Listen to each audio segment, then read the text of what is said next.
Kadalasan sa mga nasa probinsya ay nag-aalaga ng mga manok. Madalas dito ay mga native chicken. At ito ay madalas lang din na ginagamit natin bilang pangkonsumo kapag tayo ay nagutom, pwede nating iulam at hindi pa natin masyadong naiisip na gagawin itong negosyo. Kung minsan man ay nagbebenta tayo ng paisa-isa para lang doon sa pambili natin ng isda, pambili ng tinapay o kaya ay pambili ng bigas. Sa ngayon ay meron na tayong mga paraan para maging business itong pag-aalaga ng manok. Dahil habang tumatagal ang mga tao ay nagiging health conscious. So gusto ng mga tao ngayon ay mga native chicken. Dahil ba naman itong native chicken ay isa sa nagbibigay ng napakasarap na sabaw kapag ito ay ating niluto bilang tinola. Compare doon sa mga manok na pinalaki ng 45 days o yung mga broiler. At kadalasan sa atin ay mga may experience na rin sa pag-alaga nitong manok. Ang kulang lang sa atin ngayon ay ang pagpaparami nitong manok. Maraming paraan ang pagpaparami nito para mas maparami nating maigi. Pwede tayong gumamit ng incubator para mas maparami natin yung manok natin at mas mabilis mangitlog yung mga inahing manok natin. Dahil kapag may incubator tapos yung mga manok natin nangingitlog na, so pwede natin pa isa-isang kunin yung itlog. Pero huwag natin sabay kunin na yung pugaran nila ay kukunin natin lahat. Dapat magtira pa rin tayo ng isa. Hanggang pag nakita na natin yung manok natin na parang maglilimlim na, so kukunin na natin yon. Para yung manok natin ay magpahinga lang saglit at nangingitlog na naman siya. Dahil kapag ipapapisa natin sa kanya, medyo matagal pa yon. Tapos yung mga anak niya, medyo matagal niya ring iawat. Kaya natatagalan na mapaparami yung manok natin. Pero depende pa rin yun. Kung hindi naman tayo gumagamit ng mga incubators, pwede pa rin naman yung ganong paraan na palimliman mo. Tapos pagka naging sisiw na, pwede mo namang i-brooder yon. So choice pa rin natin yon. Kaya lang itong incubator kasi hindi kasi lahat ng lugar tuloy-tuloy yung kuryente dahil minsan namamatay, madalas nagba-brown out yung kuryente doon sa mga lalo na sa bukid. Kaya yung iba mas pinipili pa rin talaga na ipapisa doon sa inahin yung kanilang mga itlog. So ayun, kapag nag-brooder na tayo at pinapalaki na natin yung mga manok natin, pwede natin silang i-grow organically. Bibigyan natin sila ng mga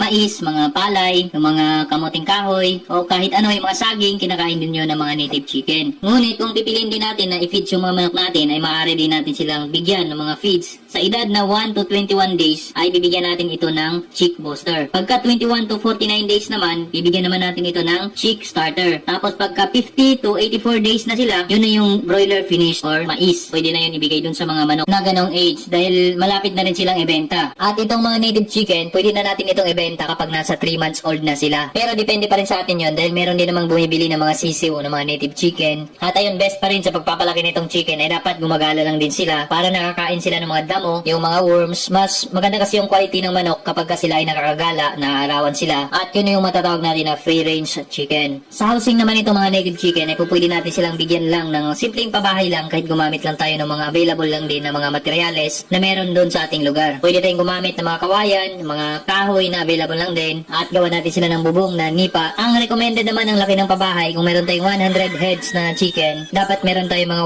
100 square meter din na pabahay. Kailangan din na kasi natin dito ng space saka may allowance din para maiwasan yung heat stroke saka meron sila dapat na galaan. At bukod pa dito ay dapat shaded din yung kanilang lugar para hindi sila masyadong naarawan at pag sobrang init, meron silang mapupuntahan. Kahit itong sa amin, yung mga native chicken namin, madalas itong mga to, hindi rin sila umuwi doon sa bahay nila. Ang ginagawa nila, doon sila tumitira sa mga puno. Maliban lang doon sa mga inahin na may mga chicks pa. Dahil itong amin, yung pagpapalaki namin sa mga manok namin ay talagang pinapapisa lang namin doon sa inahin. Dahil ang problema namin dyan, yung brown out, hindi namin pwedeng gamitan ng incubator dahil kapag nag-brown out, masisira naman yung mga eggs. Free range talaga kami sa mga manok namin. Kasayaan namin na kasama nila yung kanilang inahin. So ganito yung panimula namin. Ganyan lang muna, nakagala yung mga manok namin at hindi pa kami gumagamit ng mga incubator. Pero nagbo-brooder na rin kami ng mga sisiw. Yung mga anak ng mga inahin naming manok, bino-brooder na rin namin para mas mabilis din bumalik na mangitlog ulit yung mga inahin at hindi na kami gumamit ng kuryente. Sa mga ganitong edad, binibigyan na lang din namin sila ng mga mais at minsan pinapakawalan din namin sila dyan para makakain pa sila ng mga damo sa labas. Dahil dyan sa loob, nauubos na nila yung mga damo at kumakain din sila ng mga anay, yung mga worms.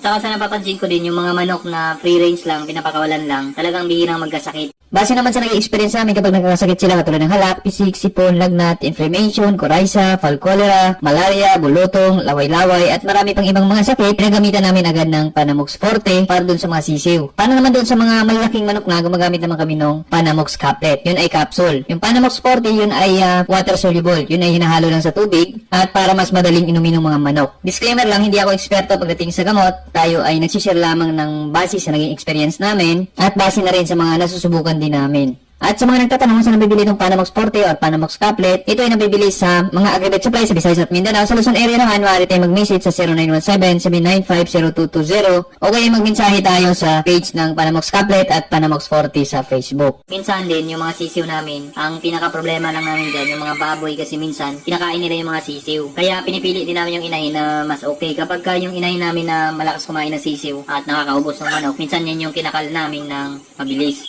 At nagpapalit na kami ng mga inahin kasi hindi namin napapakawalan yung mga manok namin na may sisiw dahil yun nga, kinakain ng mga baboy, mga inahin. Madalas pa naman itong mga manok, kapag kumakain yung baboy, lumalapit din yan sila dahil nakikisalo rin sila dun sa pagkain ng baboy. Kapag tagani naman ng palay, nabibigyan din namin sila yung mga palay, yung mga sobra-sobra dun sa balayan, yung mga leftover. Yung mga palay kasi niyan, madalas may mga natitira dyan na may laman pa na bigas. So yun yung mga tahop na tinatawag sa amin, yun yung binibigay namin dun sa mga manok. Dahil yung manok magaling mamili dyan, napipilian nila yun, nakukuha nila yung may mga laman. Minsan naman, yung mga kamuting kahoy, binibigyan namin dyan. Isang buong kamuting kahoy, kung mapansin nyo, merong ano dyan, may mga kahoy. Yan yung kamuting kahoy na pinagkainan nila. So, bibigay mo lang ng buo, sila na bahala yun magkuha. Tinutok-tok lang nila yun hanggang sa maubos yung kamuting kahoy. Kahit may balat pa yan, nauubos pa rin nila yan. Tsaka kapag may mga saging din kami na harvest, tapos yung saging, merong mga sira, yung mga bonsalo, yung mga saging na hindi maganda, may itim sa gitna. Yun, kinakain din nila yun, hindi namin natatapon yun. Dahil meron kaming mga alagang mga free-range native chicken. Maging yung mga papaya dyan, sa taas nila, may mga papaya dyan. Kapag sobrang hinabla yung papaya, kakainin ng ibon, tapos nalaglag, sila naman yung kakain pag nandun na sa baba. Pero pag nasa taas pa lang, ibon yung bumabanat dun sa papaya. Si Papa naman, talaga may tanim siya ng mga mais, para lang din pandagdag niya sa pagkain ng kanyang mga alagang manok. So ayun, itong pag-alaga ng mga native chicken ay talagang napaka-profitable din kung seryosohin natin ito. Minsan lang, tingin natin talagang matagal magparami dahil nga mga native at hindi siya katulad ng mga broiler na 45 days lang mabebenta na. Pero dito naman sa native chicken, malaking tipid lalo na kung may pananim ka rin naman na pwede mong ibigay sa kanila. Yung mga sira na hindi mo na maibenta, sira na hindi mo na makain, pwede mong ibigay dun sa mga native chicken mo. So makakatipid ka kahit na medyo matagal silang dumami. Ngunit kapag naparami mo naman na yung mga inahin, wala ka ng problema kasi tuloy-tuloy na yung income mo.